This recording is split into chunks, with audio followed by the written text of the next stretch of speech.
مرحب بيكم يا أحبابي المستمعين، وخير ما نبدأ بيه الصلاة والسلام على سيدنا وحبيبنا محمد صلى الله عليه وسلم. على طرف الصحراء اللي بتبلع الأفق وتدوب الأصوات كان واقف بيت طين بسيط زي سفينة سايبينها تواجه مصيرها في بحر النسيان. جدرانه المتشققة شايلة آثار شمس حارقة وليالي برد قارس، كأنها بتحكي عن صبر اللي ساكنينه طول العمر. جوه البيت ده اللي الأثاث فيه قليل والفقر باين عليه كانت ساكنة رحيم، فاطمة وابنتها شيماء. فاطمة الأم كانت مرمية على فرشة من ليف، جسمها أنهكه المرض لدرجة إنه بقى ظل، لكن وشها اللي الزمن والمرض حفر فيه أخاديد عميقة كان لسه بيشاع منه نور خفيف من الرضا واليقين. أما شيماء بنتها شبابها بيدبل جنب سرير أمها، عاملة حواليها حصن من حبها ورعايتها. كل كحشة من أمها كانت بتخدش قلبها، وكل بتزرع في روحها إحساس مر بالعجز. في عصرية والشمس كانت بتغيب وبتصبغ الرمال بلون الدم الآني، فتحت فاطمة عينيها الدبلة وبصت على بنتها اللي قاعدة تصلح هدوم بالية على ضوء قنديل زيت كئيب. تنهدت فاطمة بصوت خافت زي حفيف ورق الشجر الناشف: ما تحزنيش يا بنتي، ده كله امتحان من ربنا، وأنا حاسة إن كل نفس باخده حتى لو كان متعب بيقربني منه.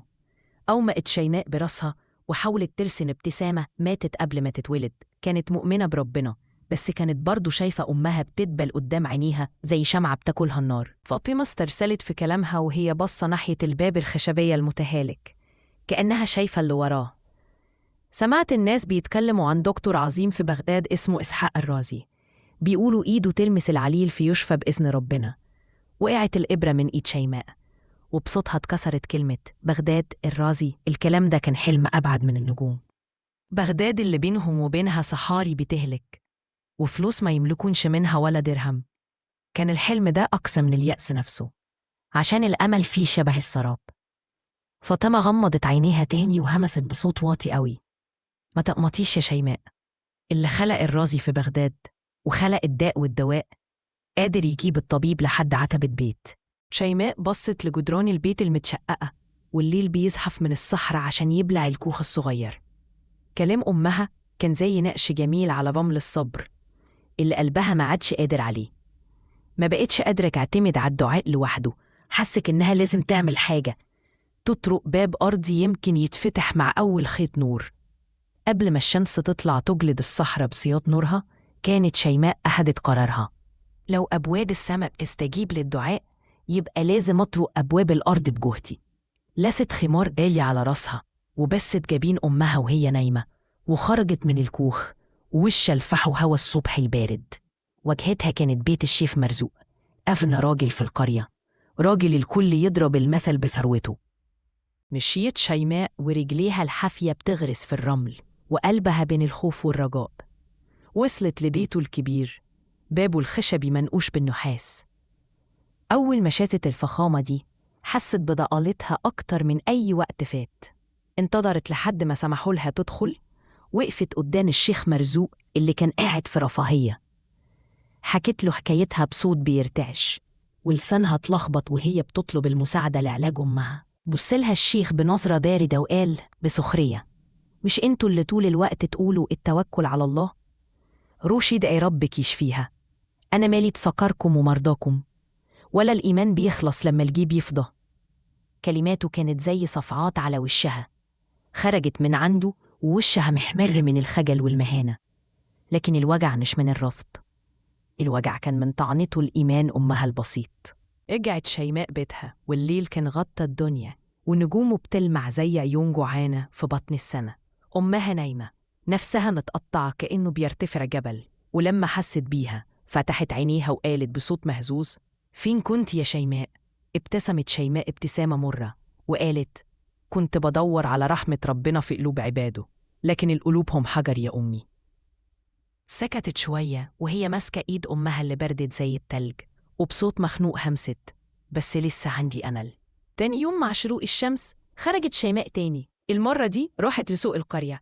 الناس كانت ماشية في زحمة، أصوات البياعين تملى الجو، عنب، تين، تمر. وقفت شيماء في نص الزحمة وقالت في نفسها: هشتغل حتى لو بأقل حاجة، المهم أجمع قرش على قرش. بدأت تشيل المية للباعة، تنظف أماكن البيع، لحد ما الليل غطى السما.